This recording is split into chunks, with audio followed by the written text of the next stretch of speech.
अभी देखेंगे translation, that is conversion of RNA into protein.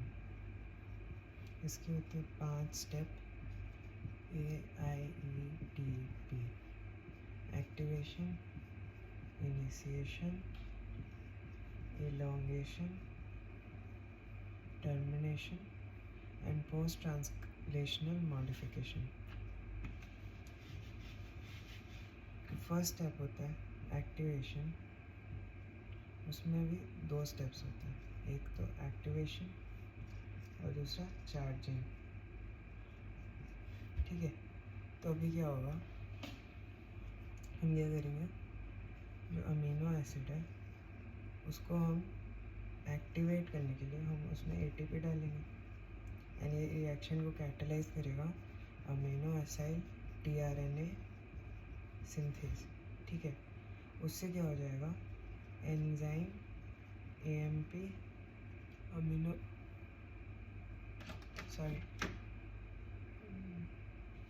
उससे क्या हो जाएगा, enzyme AMP amino acid complex बन जाएगा। इसका मतलब 2 फॉस्फेट ग्रुप रिलीज हो गए, जिसकी वजह से अमीनो एसिड जो है वो चार्ज हो गया, मतलब एक्टिवेट हो गया।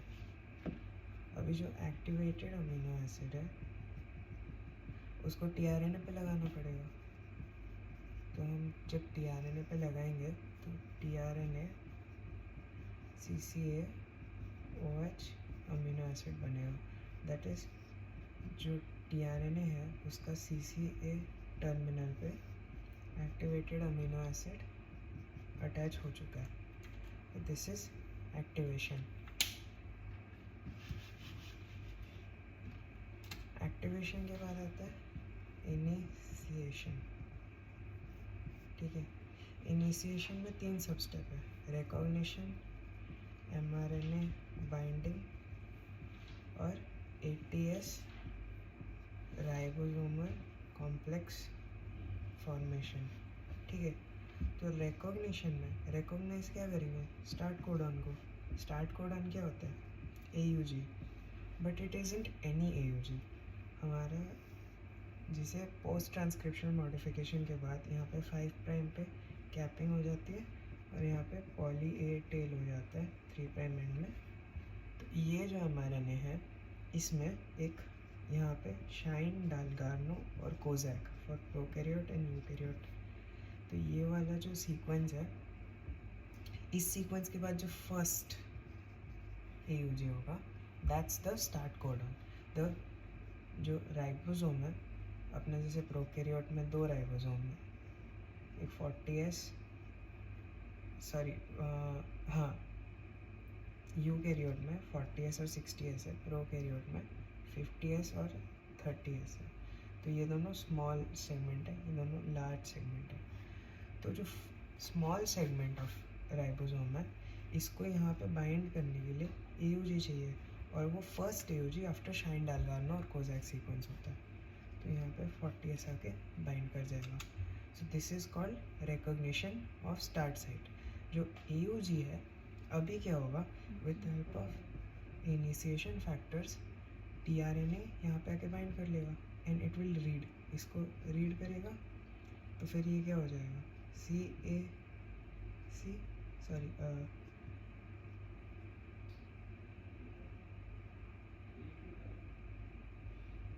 ये इसका कॉम्प्लीमेंट्री रीड करेगा एंड जो tRNA है यहाँ पे बाइंड कर जाएगा। और यहाँ पे कौन सा अमीनो एसिड आएगा, तो AUG for prokaryote and eukaryote gives methionine and N formyl methionine. तो यहाँ पे आके F-MET लग जाएगा। ठीक है, this is binding of mRNA। ठीक है, अभी binding of mRNA to tRNA ये हो गया सेकेंड स्टेप। और उसके बाद होता है ATS राइबोसोमल कॉम्प्लेक्स का फॉर्म होना। तो अभी क्या हो जाएगा,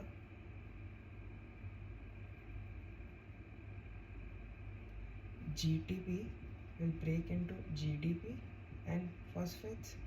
ठीक है, उसकी वजह से क्या होगा, यहाँ पे एक लार्जर 60S राइबोसोम बाइंड हो जाएगा।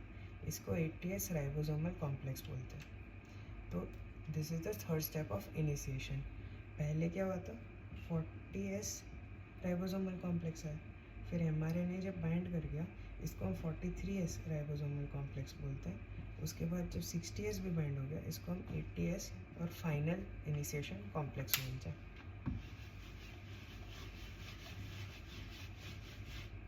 जो फाइनल इनिशिएशन कॉम्प्लेक्स है उसमें 3 साइट होते हैं। एक साइट होता है ए साइट, एक होता है अमीनो एसिड साइट, एक पेप्टिडाइल साइट और एक एग्जिट साइट। तो इसमें पेप्टिडाइल टीआरएनए आके बाइंड करता है। इसमें नेक्स्ट जो टीआरएनए है जिसमें अमीनो एसिड नहीं है वो आके बाइंड करता है। ये वाला कोडॉन मतलब लूप को रीड, ये वाले कोडॉन को रीड करके यहाँ पे नया अमीनो एसिड आ जाता है। और एग्जिट साइड में डीएसाइलेटेड यानी विदाउट अमीनो एसिड वाला टीआरएनए जो होता है वो होता है। वो जब राइबोसोम आगे बढ़ जाता है तो वो उसको फेंक देता है। अभी आ जाएगा सेकेंड स्टेप, ए हो गया, आई हो गया, अभी आ जाएगा इलोंगेशन। इलोंगेशन में क्या होता है,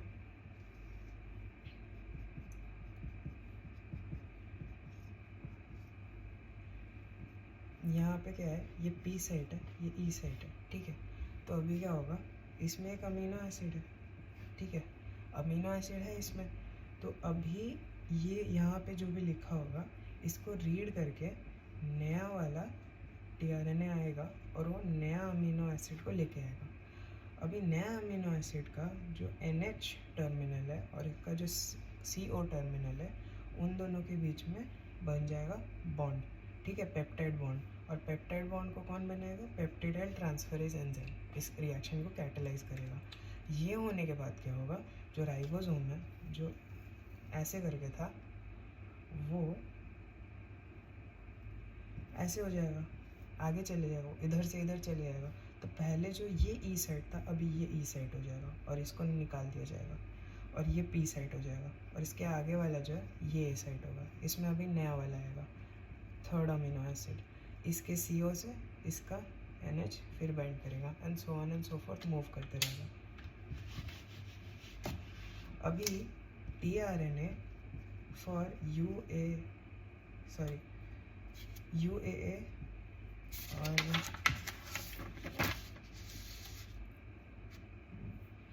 UGA और UAG ये तीनों कोडॉन के लिए there is no amino acid.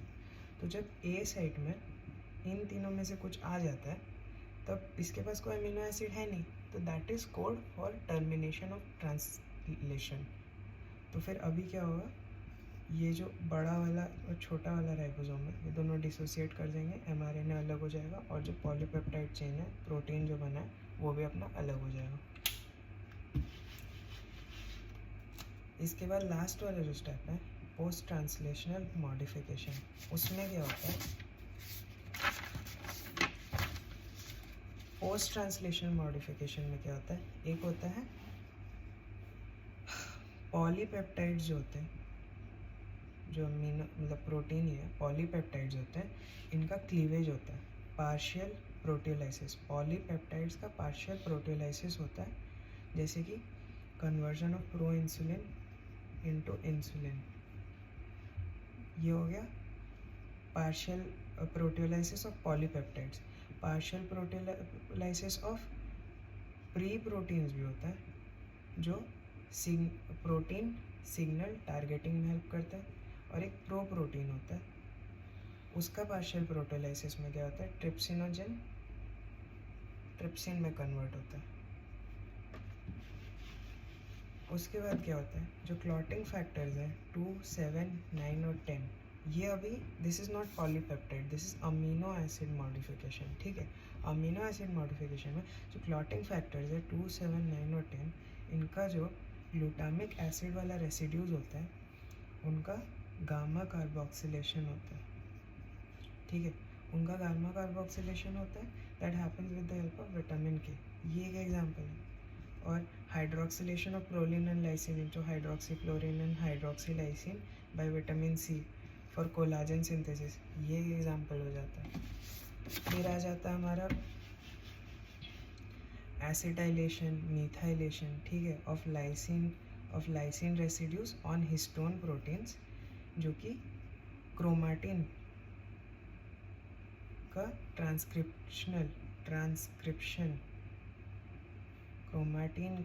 Transcription को मॉड्यूलेट करता है, ठीक है। लाइसिन रेसिड्यूज जो हिस्टोन प्रोटीन में है, उनका अगर एसिटाइलेशन और मिथाइलेशन हो गया तो उससे जो क्रोमाटिन बनेगा उसका ट्रांसक्रिप्शन में फ़र्क आ जाएगा। And then acetylation and deacetylation. Acetylation is a promoter of transcription and this is a inhibitor of transcription, ठीक है। अभी अगर पोस्ट ट्रांसलेशन मॉडिफिकेशंस नहीं होता है तो उसकी वजह से क्या होगा, मिसफोल्डेड प्रोटीन्स बन जाएंगे, जिसकी वजह से डिजीजेज हो सकते हैं। जैसे पुअर क्रॉस लिंकिंग से स्कर्वी हो जाता है, और जैसे मिसफोल्डेड प्रोटीन से पार्किंसंस, हंटिंगटन्स और वो एल्जाइमर्स हो सकता है। इसको ये ना हो, पोस्ट ट्रांसलेशनल मॉडिफिकेशंस नहीं होने की वजह से मिसफोल्डेड प्रोटीन्स ना बने, उसके लिए होते हैं शैपेरोन्स, जैसे कि heat shock proteins, small heat shock proteins और शैपेरोनिन्स, ठीक है। ये 3 टाइप होते हैं। इनका काम क्या होता है, ये एक तो प्रोटीन फोल्डिंग में असिस्ट करते हैं, और सपोज प्रोटीन अगर डीनेचर हो गया, ख़राब हो गया, तो उसको रीफोल्ड कर देंगे, प्रोटीन फोल्डिंग फिर से करेंगे। और जो मिसफोल्ड हो गया है, मिसफोल्डेड प्रोटीन बन गया, उसको डीनेचर करने का काम भी इन्हीं का होता है, क्योंकि ये अगर एक्यूमुलेट हो गया तो ये वाली डिजीजेस हो सकती है।